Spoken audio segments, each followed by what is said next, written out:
Il faut dire que ceux qui prétendent qu'il n'y a pas de vrai débat sur Afrique Média se trompent. Et un sujet conflictuel comme le Burundi le démontre. Afrique Média me laisse totalement libre d'exprimer mes opinions là-dessus. Il faut le souligner. Il faut quand même dire quelque chose, c'est que le débat est déséquilibré. Je suis souvent le seul panéliste à défendre le gouvernement légitime, légal et élu de Bujumbura face à un panel qui lui est hostile. Il faut quand même dire une chose parce que l'honnêteté le requiert, c'est que le rapport sur les réseaux sociaux, en particulier dans les milieux panafricanistes qui soutiennent Afrique Média, il est exactement inversé. Là, j'ai un taux d'approbation qui dépasse 90%.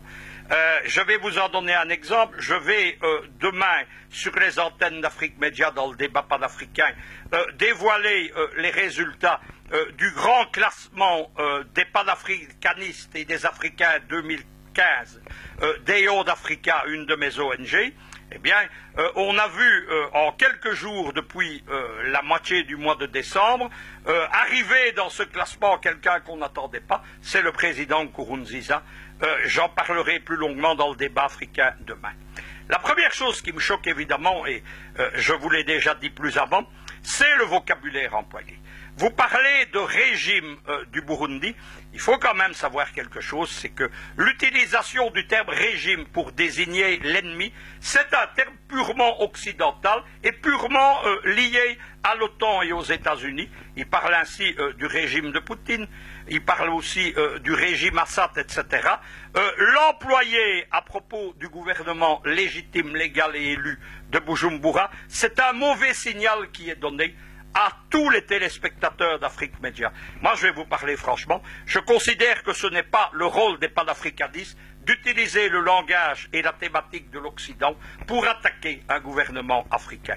La question aussi est tendancieuse. Jusqu'où ira Nkurunziza? Il faut plutôt poser la question. Jusqu'où vont aller ceux qui veulent chasser ce gouvernement légitime du pouvoir et ceux qui veulent plonger le Burundi à nouveau dans le chaos? On va prendre quand même les points principaux. Il y a une rébellion.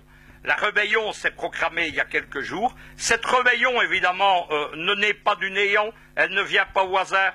Tous ceux qui suivent la politique africaine et principalement la politique des Grands Lacs en RDC, par exemple, savent que derrière toutes les rébellions, il y a des États, il y a des armées officielles.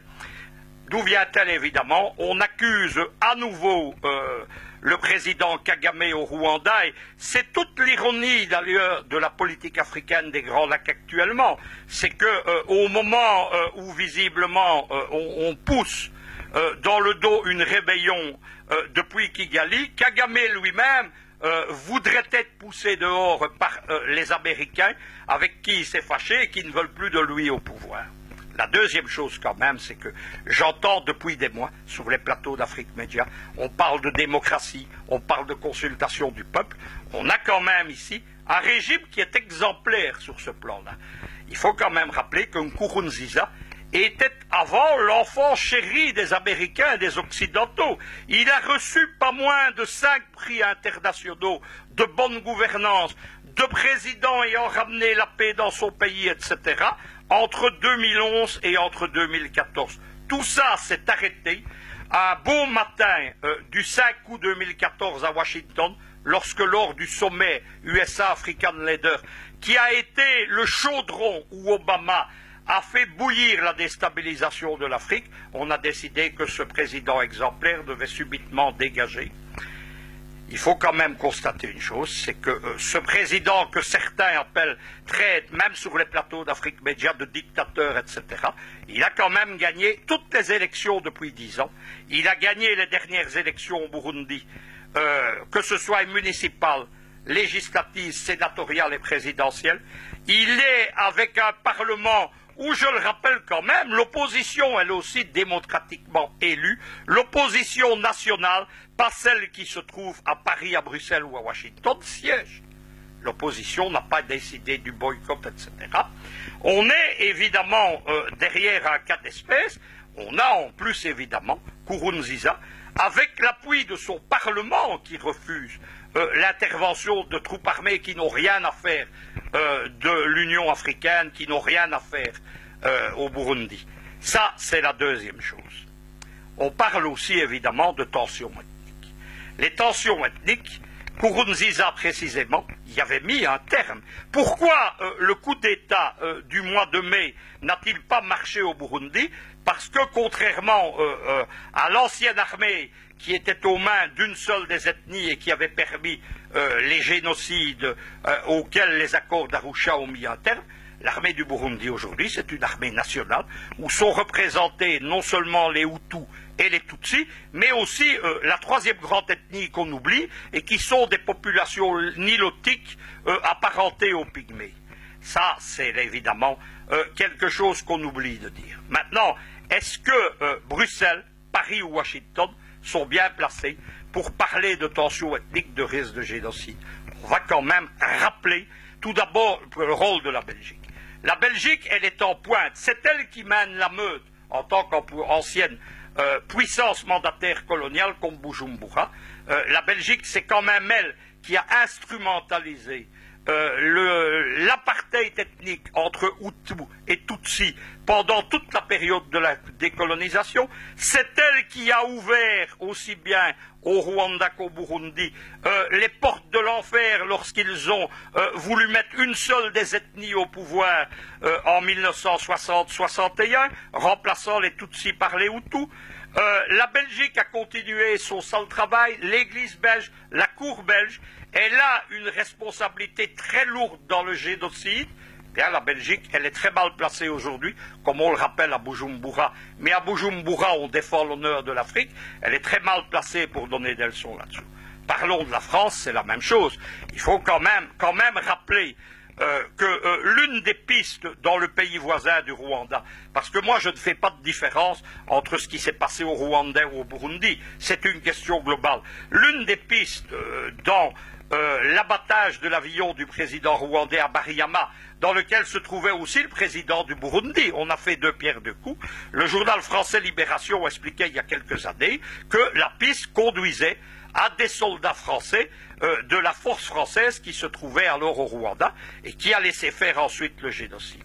Les USA sont-ils bien placés aussi? Rappelons quand même que c'est la deuxième grande piste sur les responsables de l'attentat contre l'avion d'Abarimama. Ce sont les mêmes gens aujourd'hui qui tentent d'instrumentaliser des tensions ethniques sur l'île de Bioko en Guinée équatoriale, où on n'avait pas vu ça depuis 1968.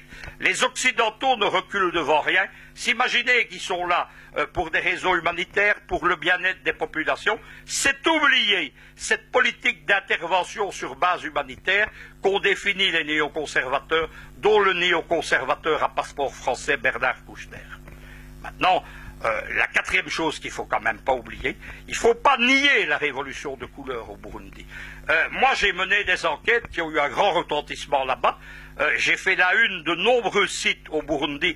On m'a même accusé d'être l'éminence grise de l'actuel ministre des Affaires étrangères du Burundi, que je ne connais pas personnellement, mais qui doit sans doute me lire. Eh bien, j'ai donné tous les éléments de cette révolution de couleur.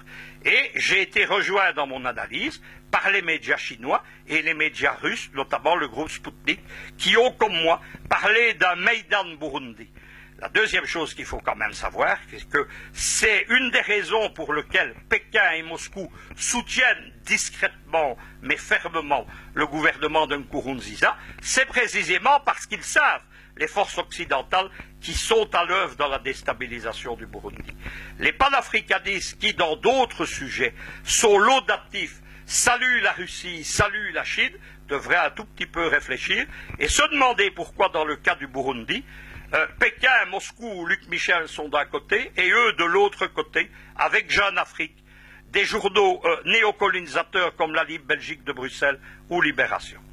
Dernier argument, et ça sera ma chute, j'ai entendu dans un précédent débat l'argument selon lequel, à partir du moment où il y aurait des morts, le président devrait partir. On a même osé un parallèle, on a dit que Muammar Kadhafi, confronté à une déstabilisation, à une agression de l'OTAN en février 2011, aurait dû aussi partir. Cela veut dire, et quel argument évidemment, que l'Afrique ne serait qu'un terrain de jeu pour les puissances internationales qu'il suffirait d'y organiser une déstabilisation avec des morts. C'est ce que cherchent les escadrons de la mort venus des pays voisins au Burundi actuellement, qu'on est en train d'ailleurs de juger. Pour ceux qui doutent, il y a un rapport du procureur général du Burundi qui établit ses responsabilités occidentales. Eh bien, il faudrait que des présidents africains, des chefs d'État africains, quittent le pouvoir simplement parce que des Occidentaux l'ont décidé et y ont organisé des morts, des déstabilisations, des émeutes dans le pays. Moi, je suis pour une Afrique qui ne subit pas.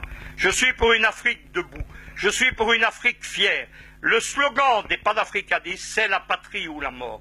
Ceux qui me racontent qu'un président africain, parce qu'on vient organiser une déstabilisation ou une révolution de couleur dans son pays, ou encore un coup d'État, devrait partir la queue entre les jambes, la tête basse dans l'humiliation et la honte, ceux-là oublient que le combat de libération de l'Afrique n'est pas terminé.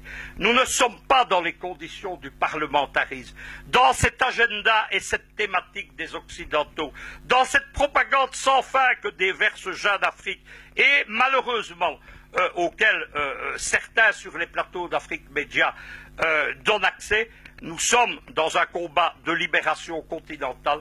Dans ce combat, on doit appuyer et soutenir tous les hommes politiques, tous les chefs d'État, tous les gouvernements, tous les pays agressés par la machine de notre recolonisation occidentale. Merci de m'avoir donné la parole. Excusez-moi d'être vif dans ce sujet, mais on n'est pas ici dans quelque chose de simple ou d'autre. Il y a une grande colère dans les réseaux sociaux en particulier sur la question du Burundi et je pense que cette colère, elle transparaît un peu dans ma vivacité. Simplement, merci encore.